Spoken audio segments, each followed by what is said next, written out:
Hello and welcome my friends. So let's start today's lesson with a beautiful quote. The secret to getting ahead is getting started. मतलब कि आगे बढ़ने का बस एक ही secret है कि तुमको शुरुआत करनी होगी. जब तक तुम शुरू नहीं करोगे तब तक तुम आगे कैसे बढ़ोगे. इसी बात को ध्यान में रखते हुए आज आप सभी को मेरे इस चैनल के साथ से अपनी पढ़ाई शुरू कर देनी है. चलिए अब मैं प्रकट होता हूँ आपकी मोबाइल स्क्रीन पर. Hello friends, so let's start rational numbers. मतलब हमारा जो पाठ है वो है परिमेय संख्या. तो हम पढ़ते हैं कि परिमेय संख्या क्या होती है. तो परिमेय संख्या पढ़ने से पहले आपको पढ़ने की जरूरत है कि हमें कुछ अपने बेसिक्स पढ़ने की जरूरत है, जो पहले आपने 6th-7th में पढ़ा होगा कि अंक क्या होता है. अंक मतलब जिसे इंग्लिश में कहते हैं डिजिट. तो ये क्या होता है? ये होते हैं 0, 1, 2, 3, 4, 5, 6, 7 और 8, 9. ये होते हैं अंक. तो अब भाई संख्या क्या होती है? संख्या जिसे हम कहते हैं NUMBER, नंबर. तो ये क्या होता है? नंबर होता है जो संख्याओं से मिलके बनता है. तो जैसे कि पहले हम लिख लेते हैं कि अंकों से मिलकर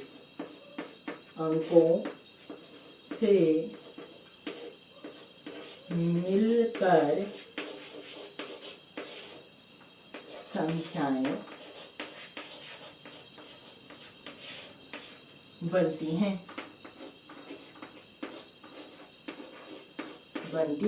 हैं. तो एक उदाहरण से देखते हैं कि कैसे बनती हैं. तो देखो, हम इन किसी भी अंकों में से कोई भी एक अंक, ये पहला अंक ले लेते हैं और उसके पीछे जब हम दूसरा अंक या कोई तीसरा अंक या कोई भी अंक लिख लेते हैं तब एक संख्या बन जाती है. अब देखते हैं कैसे. मान लीजिए हमें 2 अंकों की एक संख्या बनानी है. 2 अंकों की एक संख्या है, 2 अंकों की संख्या बनानी है. तो वो कैसे बनेगी? आप कोई भी 2 अंक उठा लीजिए. आपने 1 उठा लिया और 0 उठा लिया. आपने 2 उठा लिया और 3 उठा लिया. 4 उठा लिया और 5 उठा लिया. तो अंकों से मिलकर के ही संख्याएं बनती हैं. ये ध्यान में रखना है.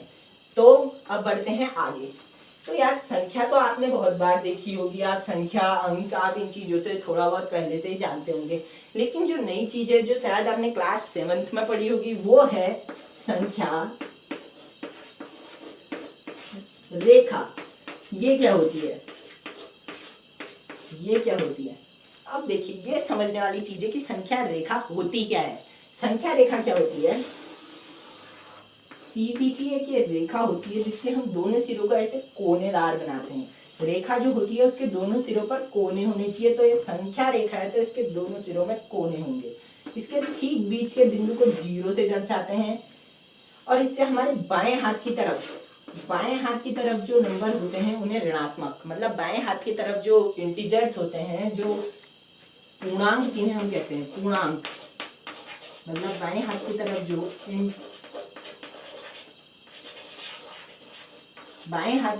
इंटीजर्स होते हैं वो ऋणात्मक होते हैं. और दाहिने हाथ की तरफ को, यानी कि राइट हैंड की साइड को जो भी पूर्णांक होते हैं वो धनात्मक होते हैं. तो जैसे कि यहाँ पर हम लेंगे -1, -2, -3, -100, -10,000. ऐसे ये आगे को बढ़ते रहेंगे. इधर को वैसे ही 1, 2, 3, 4, 5 आगे को ये बढ़ते रहेंगे. तो ये होती है हमारी संख्या रेखा. इस संख्या रेखा में देखो जो पूर्णांक होता है, मतलब पूर्णांक क्या होता है? पूर्णांक मतलब जो अंक है पूरा. जैसे कि 2 ये पूरा है, 3 ये पूरा है इसलिए पूर्णांक है, 4 ये पूरा है इसलिए पूर्णांक है, 6 ये पूरा है इसलिए पूर्णांक है. लेकिन अगर मैं लिख दूं 7.5, क्या ये पूरा है? नहीं है. अब आप इसे ऐसे भी समझ सकते हैं कि आप दुकान में कोई चीज खरीदने के लिए गए. तो आप दुकानदार से, मान लीजिए आप दुकान में कुरकुरे लेने के लिए गए. तो आपने कहा दुकानदार से 2 कुरकुरे दे दो. भाई मिल गए. 3 कहा, दुकानदार ने 3 भी दे दिए। आपने 1 मांगा, दुकानदार 1 भी दे सकता है। आपने 4 मांगे, दुकानदार 4 भी दे सकता है। आपने 6 मांगे, दुकानदार 6 भी दे सकता है। आपने 7.5 यानी कि आप 7.5 कुरकुरे के पैकेट मांगोगे तो दुकानदार कैसे देगा? नहीं दे सकता। तो जो पूरा है वही पूर्णांक है। पूरा है जो अंक वही है पूर्णांक, मतलब जिसे अंग्रेजी में कहते हैं इंटीजर। इंटीजर कहते हैं जिसे। तो इंटीजर क्या होता है? इंटीजर वो होता है, इंटीजर को हिंदी में कहते हैं पूर्णांक, जो पूरा है। तो संख्या रेखा पर ये जो हमारी संख्या रेखा होती है जिसे अंग्रेजी में कहते हैं नंबर लाइन, जिसे हम कहते हैं अंग्रेजी में नंबर लाइन। तो इस नंबर लाइन पर जो भी ये बड़े डंडे हमें नजर आ रहे हैं ना, इन्हें कहते हैं पूर्णांक। ठीक है, ये आप समझ गए होंगे। तो बाएं हाथ के तरफ के जो पूर्णांक होंगे वो ऋणात्मक पूर्णांक, और दाहिने हाथ के तरफ के जो पूर्णांक होंगे वो धनात्मक पूर्णांक। तो ये सब आपको ध्यान से देखना है। अब यार संख्या रेखा भी पढ़ ली, पूर्णांक भी पढ़ लिया। अब एक और चीज पे आते हैं जो शायद जहां से आपकी किताब शुरू होती है। वो चीज क्या है? वो है आपकी संख्या जो हमने पढ़ी थी, उसी के वर्गीकरण करने के अलग अलग ढंग लोगों ने दिए। यार संख्या जो होती है, ये जो संख्या होती है, ये कई प्रकार से लोगों ने इसको अलग अलग ढंग से बांटा। तो फास्ट रिवीजन कर लेते हैं जो आपने पहले पढ़ा है संख्या के बारे में। संख्या आपने एक तो देखी कि भाज्य भाज्य होती है, 2 यहां से भाग दिए। एक होते हैं भाज्य, एक होते हैं भाज्य, और एक होते हैं अभाज्य। एक होते हैं भाज्य और एक होते हैं अभाज्य। तो वैसे ही दूसरी ओर आपने एक चीज ये भी पढ़ी होगी कि संख्या या तो सम होती है या विषम होती है। ठीक है, तो जल्दी जल्दी देखते हैं कि भाज्य क्या होता है। सबसे पहले देखते हैं भाज्य क्या होता है। भाज्य वो होता है जिसके 2 गुणनखंड से ज्यादा होते हैं, मतलब जिसके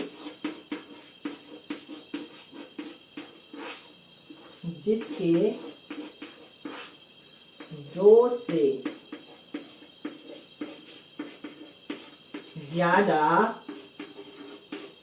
गुणनखंड होते हैं, जिसके 2 से ज्यादा गुणनखंड होते हैं, जिसके 2 से ज्यादा गुणनखंड होते हैं भाज्य होते हैं। तो एग्जांपल अगर हम लें तो सबसे छोटी भाज्य संख्या बताइए जिसके 2 से ज्यादा गुणनखंड होते हैं, कौन सी होती है? 4। फिर क्या होती है? 6। तो 4 कैसे है भाज्य? भाई 2 से ज्यादा गुणनखंड है, 4 का गुणनखंड क्या होगा? 2 गुणा 2 गुणा 1, ऐसे ही तो निकलेगा 4। जब हम 2 को 2 से गुणा करेंगे और उसे 1 से गुणा करेंगे तभी तो 4 निकलेगा। तो कितने गुणनखंड हो गए? 3 गुणनखंड हो गए। तो 2 से ज्यादा है ना, इसलिए ये भाज्य हो गई। ठीक है, ठीक है। तो अब देखते हैं यार अभाज्य संख्या किसे कहते हैं। अभाज्य संख्या जिनके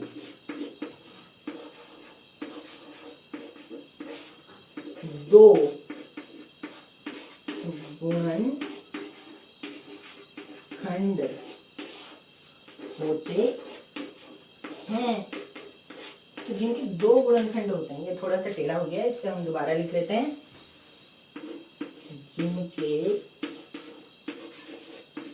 2 गुणनखंड होते हैं, जिनके 2 गुणनखंड होते हैं। तो ठीक हो गया, जिनके 2 गुणनखंड होते हैं। एग्जाम्पल ले लेते हैं हम एक अभाज्य संख्या का। पहले हम जेन्युइनली कुछ अभाज्य संख्या लिख लेते हैं।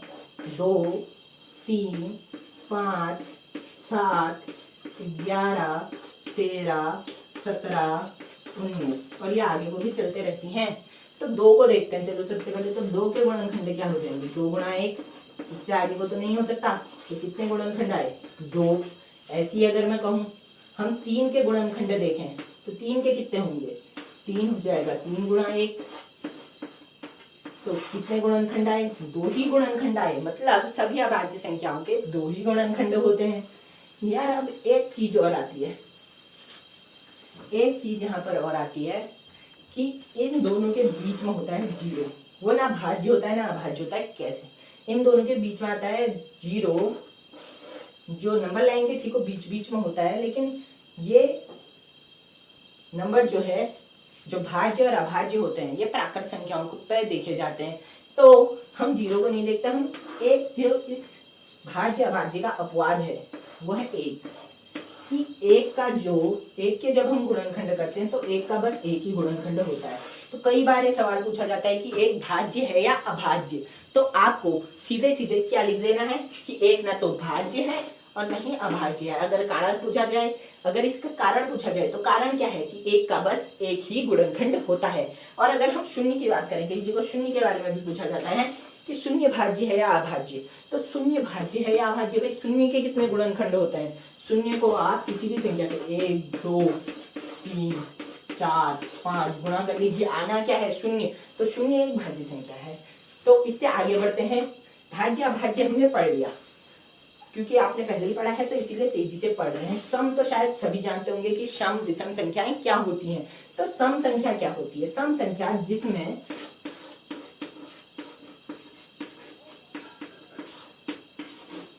दो का भाग जाता है,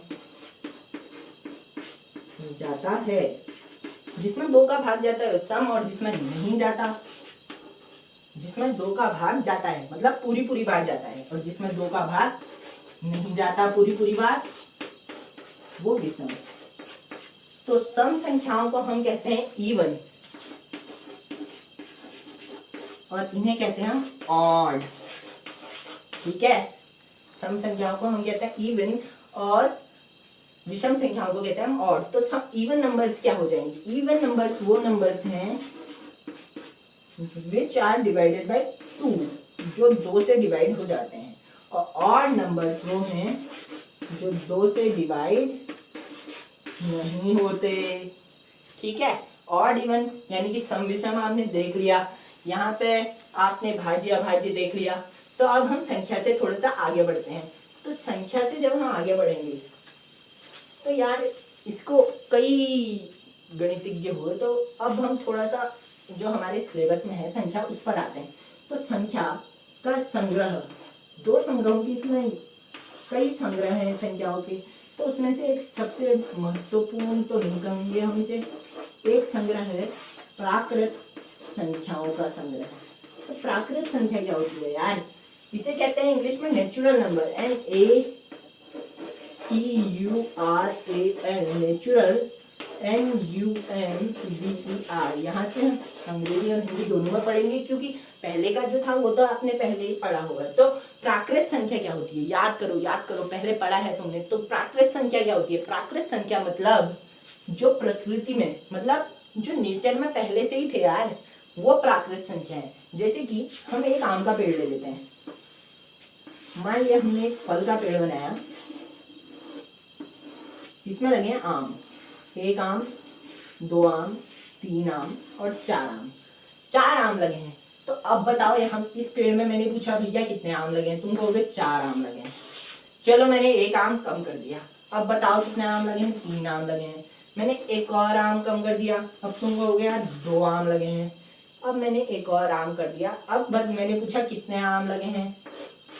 1 आम लगा था बीच में, अब मैंने पूछा तुमसे कितने आम लगे हैं, तुम कहोगे यार कोई आम नहीं है, कोई आम नहीं है। तो मतलब कोई भी आम नहीं है, जिसे हम क्या कहते हैं? जीरो। क्या कोई ऐसे भी कह सकता है कि इस पेड़ में 0 आम है, और कोई ये भी कह सकता है कि इस पेड़ में कोई आम नहीं है। ये बस कहने के अलग अलग ढंग है। तो इसी का बस कहने के अलग अलग ढंग के आधार पर नंबरों को बांटा है। देखो जो 0 है उसकी तो बाद में इन्वेंशन हुआ था, बहुत बाद में, लेकिन जो 1 2 3 4 5 6 7 8 9 10 11 12 आगे को जो ये संख्या थी, मतलब जो संख्या 1 से शुरू होकर जो पहले से पढ़ी जाती थी, जो 0 के इन्वेंशन से यानी कि 0 की खोज से वाले जो संख्याएं 1 2 3 4 से चलती थी, उन संख्याओं के संग्रह को कहते हैं हम प्राकृत संख्याएं। ठीक है, तो 100 ये आगे को बढ़ते रहती हैं। ये साइन ये निशान याद कर लो भैया, ये आगे को गणित में बहुत काम आने वाला है। ये क्या है, ये लेटा हुआ 8, ठीक है, इसे कहते हैं अनंत, इसे कहते हैं अंग्रेजी में इनफाइनाइट, तो ये है इनफाइनाइट। तो ठीक है, ये है इनफाइनाइट। तो जरा सा आप वेट कीजिए कुछ सेकंड के लिए, wait for a second, wait for a second. अब प्राकृत संख्या आपने देख लिया। अब मैं पूछता हूँ यार, इसी का जो अपग्रेडेड वर्जन आया जब आर्यभट्ट ने जीरो की खोज कर दी, तो था पूर्ण संख्या, मतलब जिसे हम क्या कहते हैं, जिसे हम कहते हैं होल नंबर्स, होल नंबर्स। तो ये क्या होते हैं, ये होते हैं जो मैंने आपको बताया था कि जीरो खोज हुई तो इसे आगे से लगा दिया भैया इन्होंने। तो यार प्राकृत संख्या है जो प्रकृति में, मतलब numbers they are already present in nature, numbers they are already present in nature are called natural numbers. लेकिन अगर हम पूर्ण संख्या की बात करें तो when we add zero in the group of natural numbers it is called the group of whole numbers. मतलब जब हम पूर्णांकों के संग्रह में, जब हम प्राकृत संख्या के संग्रह में जीरो लगा देते हैं तब पूर्ण संख्या मिलती है, ठीक है। ये हो गया प्राकृत संख्या, पूर्ण संख्या पढ़ लिया। पूर्णांक आप जानते ही हैं, पूरा है जो अंक। तो यार आप पाठ पर आ जाते हैं। पाठ का नाम क्या है, पाठ का नाम है परिमेय, परिमेय संख्या, जिसे इंग्लिश में क्या कहते हैं, सब पता होना चाहिए, RATIONAL,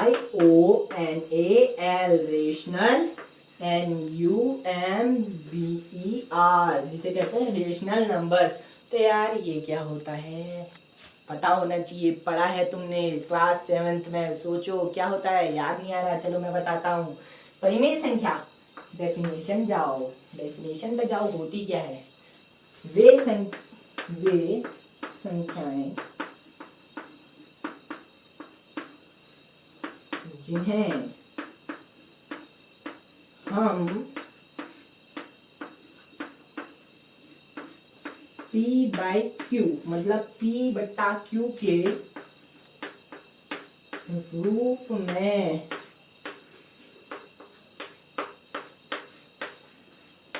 लिख सकते हैं।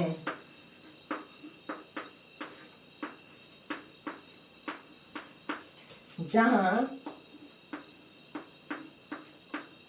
P व Q, P/Q ऐसे लिख सकते हैं, P/Q के रूप में लिख सकते हैं, जहां P व Q पूर्णांक हों और Q does not equal to 0 हो। तो यार ये कैसे करेंगे, मतलब इस कहना क्या चाह रहे हैं, सब ऊपर से ही चला गया। तो देखते हैं मतलब क्या है इसका। चलो पहले इंग्लिश में देख लेते हैं कि इसे इंग्लिश में क्या इसकी डेफिनेशन होती है। Numbers, NUMBERS, numbers that can be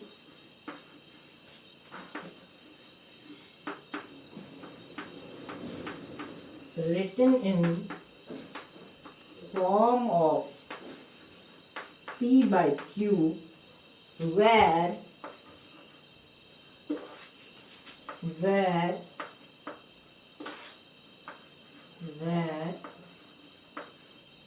P and Q are integers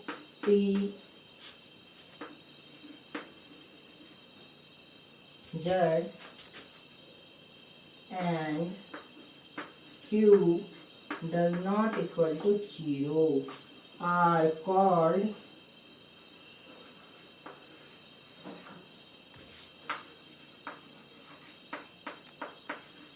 rational number. तो वे संख्या है जिन्हें हम p अपॉन q के रूप में लिख सकते हैं, जहां p व q पूर्णांक हो और q does not equal to 0 हो, उन्हें हम परिमेय संख्या कहते हैं। मतलब numbers that can be written in form of p by q, p by q के फॉर्म में लिख सकते हैं, where q does not, p and q are integer, जहां p व q पूर्णांक हो, and q does not equal to 0, और q 0 के बराबर नहीं होना चाहिए। मतलब अब हम थोड़ा सा एग्जाम्पल्स लेते हैं कि यार परिमेय संख्या देख तो ली हमने, लेकिन इसके उदाहरण क्या क्या होते हैं। तो परिमेय संख्या यार कई ढंग से लिखी जाती है, कई ढंग से पढ़ी जाती है। तो हम कुछ मेन यार परिमेय संख्या के कुछ उदाहरण ले लेते हैं। तो पहला उदाहरण, मतलब कोई भी एक नंबर आप जो भी सोचेंगे अपने मन में, आप जो अभी सोच सकते हैं गणित में अपने मन में कोई भी नंबर जो आप सोच सकते हैं वो रेशनल नंबर है। देखते हैं कैसे।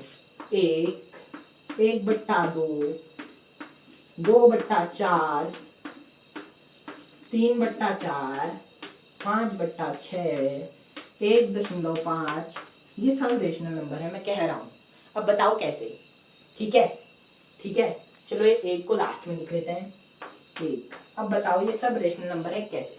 अब तुमने कहा 1/2 का मैं पूछ रहा हूँ कि 1/2 रेशनल नंबर है, परिमेय संख्या है कैसे। तुमने कहा यार भाई ये p है, ये q है, और q बराबर नहीं है 0 के। ठीक हो गया, q 0 के बराबर है नहीं है, p पूर्णांक है, ये पूर्णांक है, ये भी पूर्णांक है, और q 0 के बराबर नहीं है, मतलब ये एक परिमेय संख्या है। चलो इसे हटा देते हैं। अब 2/4 को देखते हैं, ये क्या एक परिमेय संख्या है, p है, पूर्णांक है, q है, पूर्णांक है, और डज नॉट इक्वल टू 0 है। ठीक हो गया, मतलब ये भी परिमेय संख्या है। चलो अगले उदाहरण पर आते हैं। 3/4, ये p है, ये q है, और q does not equal to 0 है। ठीक हो गया, मतलब ये भी परिमेय संख्या है। अब अगले उदाहरण पर आते हैं। ये 5 है, 5 क्या है, पूर्णांक है, 6 क्या है, पूर्णांक है, और डज नॉट इक्वल टू 0 है, मतलब ये भी परिमेय संख्या है। चलो इन दो उदाहरणों को थोड़ा इधर पर लिख के देखते हैं। यार आप तुम कहोगे ये तो अलग सा ही आ गया, 1.5। 1.5 का मतलब क्या होता है कि 1 में से 1.5। तो यार मतलब तुम कहोगे 1 में से 1.5 कैसे हो सकता है। तो इसे अगर मैं लिखना चाहूँ तो इसे ऐसे लिख देते हैं, 5/10, और काटा जाए मतलब 5 दोनों में कॉमन है, तो 5 से ये देखो अच्छे से डीपली एक्सप्लेन करते हैं। इसमें देखो ये करते हैं 1.5 है, तो तुमने पॉइंट हटाया, तुम पॉइंट के ठीक नीचे 1 लिख दो और अगले स्पेस पे 0 लिख दो। ठीक हो गया, तो ये बन गई तुम्हारी। अब रेशनल नंबर लग रहा है, p है, q है, और q does not equal to 0 है। चलो अब तुमने कहा यार ये रेशनल नंबर है, लेकिन हम इसे ऐसे नहीं लिखेंगे। हम इसे कैसे लिखेंगे, हम इसे लिखेंगे 3 गुणा 5, और हम इसे लिखेंगे 2 गुणा 5। ठीक है, 5 से 5 कर दिया तो बचा 3/5। अब फिर से देखो कि ये p है, ये q है, और q बराबर नहीं है 0 के, तो मतलब ये भी एक परिमेय संख्या है। तो यार अब लास्ट 2 में और एग्जाम्पल कहो या आपसे क्वेश्चन कहो, बताओ एक क्या परिमेय संख्या है। अपने मन में गैस करो थोड़ी देर, क्या एक परिमेय संख्या है। सोचो, p है, q है, क्या यहाँ पे p है, p है तो q कहाँ है, q क्यों नहीं है। तो परिमेय संख्या है या नहीं है, बताइए, सोचो।